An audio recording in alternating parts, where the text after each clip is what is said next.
Estamos de volta. Aqui conversando com a gente a doutora Ieda Duarte, professora doutora do Departamento de Enfermagem da Faculdade de Saúde Pública da USP e coordenadora do estudo SAB, Saúde, Bem-Estar e Envelhecimento. Doutora Ieda, continuando então a nossa conversa, em termos de...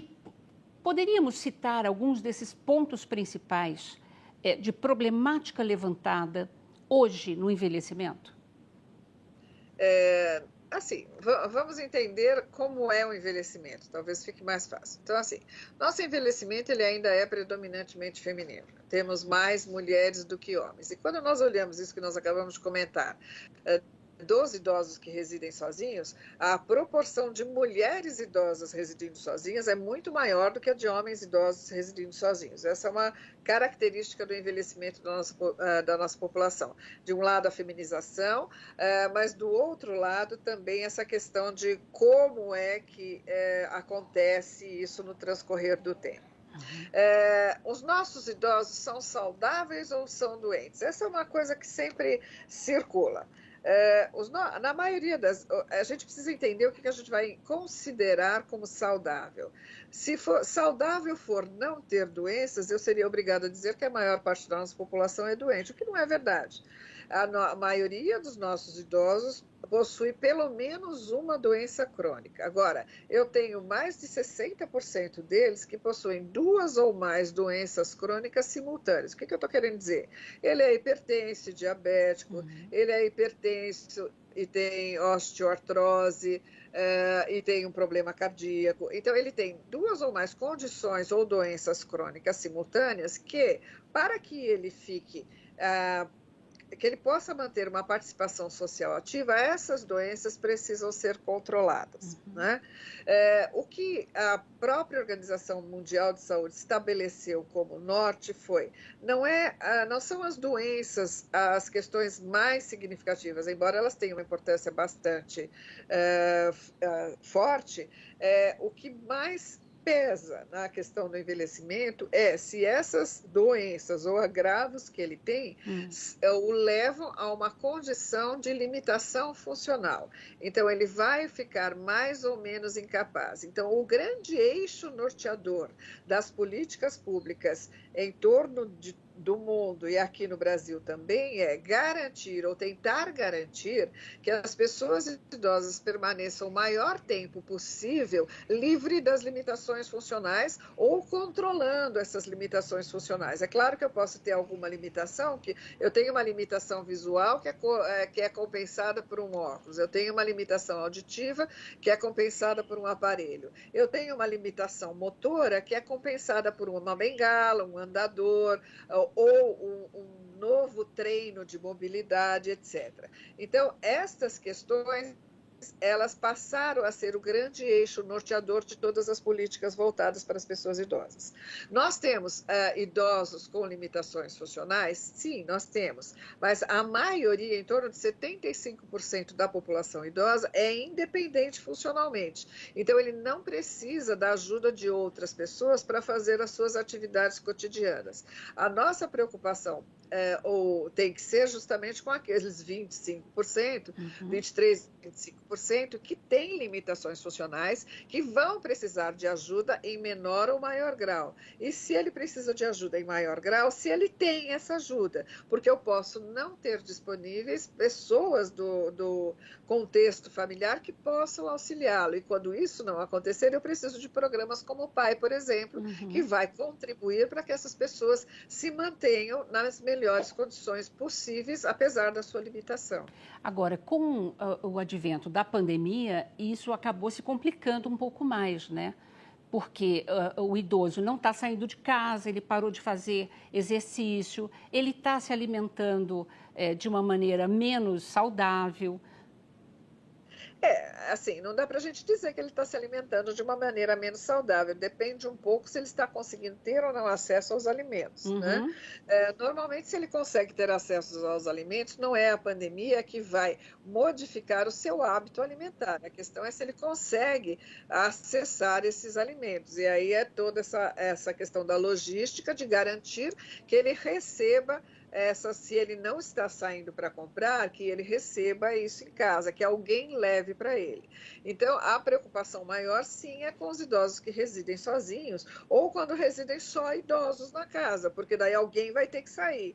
Ou alguém terá que trazer o que ele precisa, alimento, medicamento, etc., para continuar a ter uma melhor condição, manter sua condição de saúde e não piorar sua condição de saúde neste momento. Então, vamos entender que, assim, todas as medidas restritivas, né, de distanciamento, de isolamento, etc., elas são medidas de proteção.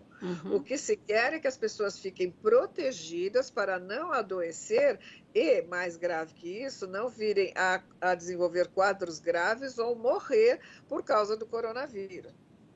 Dentro da população, dos mais de 150 mil óbitos que nós já tivemos registrados no Brasil, infelizmente, 70% deste grupo são pessoas idosas. Por isso se fala tanto da necessidade das pessoas idosas se cuidarem e não tentarem não sair, tentarem se proteger, se tiverem que sair, redobrarem os seus cuidados, porque o risco que elas têm de adoecer e de evoluir por um prognóstico pior é muito grande. Né? Aí, neste sentido, é que você precisa do apoio de outras pessoas. Aqui em São Paulo, nós temos, infelizmente, um percentual de pessoas que referem não ter ajuda de ninguém. Isso é muito triste, né? São as pessoas que falam que não recebem ajuda de ninguém. Eu não tenho ninguém com quem eu possa contar, não é isso? Esse é o problema. Então, assim, na hora que você pergunta para ele, o senhor tem ajuda quando precisa? Ele responde para você, não, eu não tenho ninguém. Né? Então, este grupo é o grupo que nós precisamos estar muito atentos, cada vez mais atentos a ele, porque é quem precisa de mais ajuda. Para isso, existem programas como o PAI. Ieda, você que tem acompanhado por tantos anos, né, esse estudo, você conseguiria passar para a gente qual que é a sua expectativa, qual que é o seu olhar do envelhecimento nos próximos, sei lá, 10, 20 anos no Brasil? Assim, o que nós temos visto, pelo menos o que o SAB tem mostrado para a gente, assim, o nível de doenças, embora mais prevalentes, né, na população idosa, isso pode ser, como eu disse anteriormente, uma questão de informação. Então, ele tem mais acesso à informação, mais acesso ao diagnóstico, e por isso ele descobre mais precocemente que ele tem uma doença crônica, por exemplo. A questão de ter doenças crônicas não é o problema é não controlar as doenças crônicas. Ter uma doença crônica, qualquer pessoa, em qualquer idade, pode ter. O que ele precisa é controlar essa doença crônica para que ele não venha a ter sequelas negativas relacionadas a essas doenças. O que nos preocupa, isso já foi uma das premissas do estudo SAB desde o seu começo, é que por um período de 20 ou 30 anos, isto lá do começo do SAB, então estamos exatamente neste período, né? E ainda temos um grau de alguns anos pela frente, as populações, conforme fossem envelhecendo, elas envelheceriam com mais incapacidades. Isso nós temos observado. Então, por exemplo, nós pudemos verificar na última coleta de dados, toda vez que nós vamos a campo, nós introduzimos uma nova amostra de 60 a 64 anos, porque passados 5 anos eu não tenho mais ninguém dessa faixa etária. Tá? Então, quando eu comparo as pessoas que tinham 60 a 64 anos em 2000, em 2006, em 2010, em 2015, o que eu posso observar é que, conforme os anos foram passando, a mesma faixa etária foi desenvolvendo mais incapacidades mais precocemente.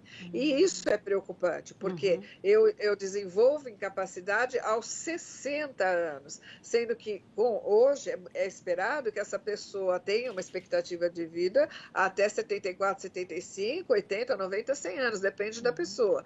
Então, quer dizer que ela viverá com essas incapacidades que poderão progredir por muito tempo.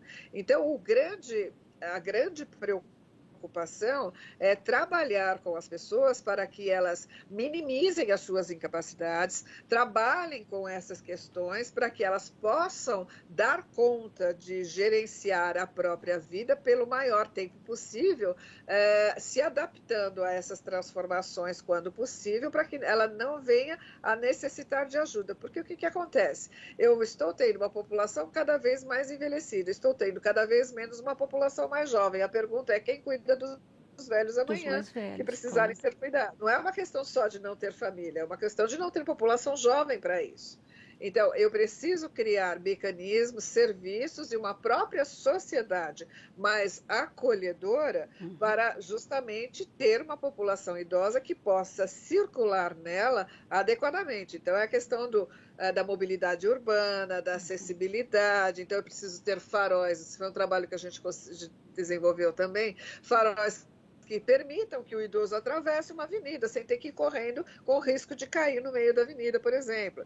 Ele tem que acessar os serviços e ter essa questão das rampas, da minimização de degraus, de corrimãos, etc., que o auxiliem, quando ele precisar, a acessar os serviços que ele precisa e permitam que ele possa ter uma circulação normal pela cidade. São essas, assim, eu preciso tornar as cidades que é também uma política proposta, inclusive, pelo Dr. Kalash, quando ele estava na Organização Mundial de Saúde, eu preciso tornar as cidades mais amigáveis às pessoas idosas, não é isso? Dado que eu já tenho e vou ter cada vez mais idosos na população. Então, eu tenho que, as políticas públicas, a sociedade, ela precisa ter este olhar de que a velhice não está escondida, ela está escancarada na nossa cara e conviveremos cada vez mais com ela. E isso tem que ser uma convivência harmoniosa, né?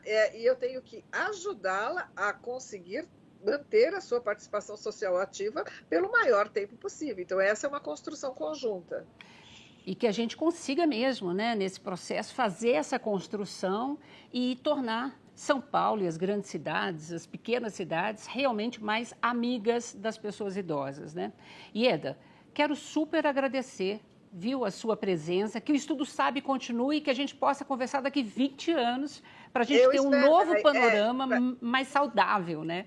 E para isso a gente espera que algumas coisas como a votação que está correndo na Assembleia, né, olhe para isso, porque se tirarem as verbas das pesquisas, nem SAB, nem outras pesquisas de grande peso poderão continuar. Então, este olhar a gente pede que as pessoas tenham muito carinho para olhar para isso. Com certeza. Muito obrigada, viu? E obrigada a você também que nos acompanhou até aqui. E se quiser rever esse ou qualquer outro dos nossos programas, acesse sãopaulo.sp.leg.br/TV Câmara São Paulo. Assista, fique sabendo. Obrigada.